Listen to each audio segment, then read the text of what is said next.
Happy Friday to you. It is May 28th and time for this week's Friday Funnies. And today is the beginning of Memorial Day weekend. And that usually marks the start of summer. And what better way to kick off summer than with the Stanley Cup playoffs of the winter sport of hockey.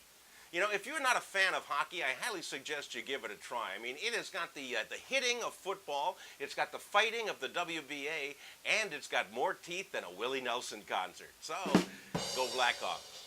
Also this weekend, as you are barbecuing or relaxing, I want you to take out a few moments to remember the men and women who gave their lives in the service of this country so that you would have the freedom to do those things. Unfortunately, freedom means also having the freedom to do stupid things, and that's what the people in this week's news did. So let's start off. Our first story is about the dangers of dyslexia. A man staying in a motel in Wenatchee, Washington, wanted to call a friend of his who was in room 119. But the man dialed instead 911, which brought the police.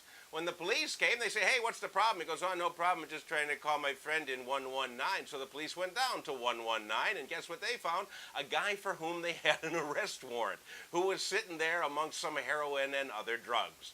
So the police arrested the man in 119, took him out of his motel room, and put him into jail. But they did promise him, "Hey, we'll leave the light on for you." Meanwhile, in Corpus Christi, Texas, the police down there thought that they had made one of the largest drug seizures in the history of the police department when they pulled up 400 pot plants from a city park.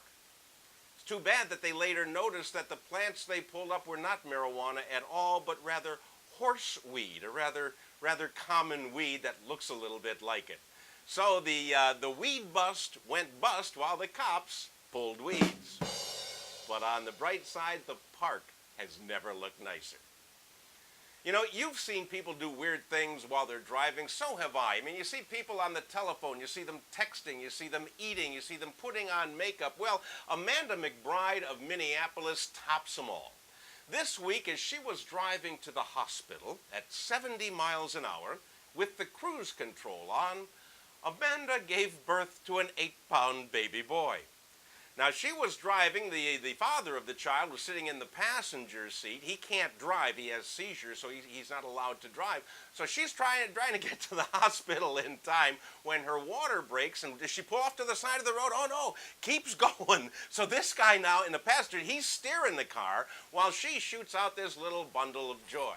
The good news is the mother and the baby are all fine, and the parents said they're thinking about calling the baby, or naming the baby, I should say, Chevy Joe, because he was born in a Chevy. Too bad the parents didn't have a nicer car, because Mercedes Joe has a lot more class to it. Finally, I'd like to talk about those wacky Chinese. You know, China is a big country. A couple of billion people, I think, live over there. So if you want to stand out from the crowd, you have to do something really unique. Well, Dong Shang Cheng is a 50-year-old martial arts artist, and he decided to make his mark on the world this week by pulling a 1,000-pound airplane by ropes attached to his eyelids. His eyelids. He pulled this plane about 15 feet, setting a new record, and it was covered by Chinese TV. Unfortunately, Mr. Dong Chang Sheng hasn't seen any of it because his eyelids are now down around his knees. That's all I have for you this week. Have a wonderful Memorial Day weekend. If you're out barbecuing or if you're out shopping for a present for Dad for Father's Day, might I suggest the Everything Barbecue Cookbook. I suggest it because, well, I wrote it. And it's available on my website, DaleIrvin.com. Give me Dad's name. I'll be happy to autograph a copy.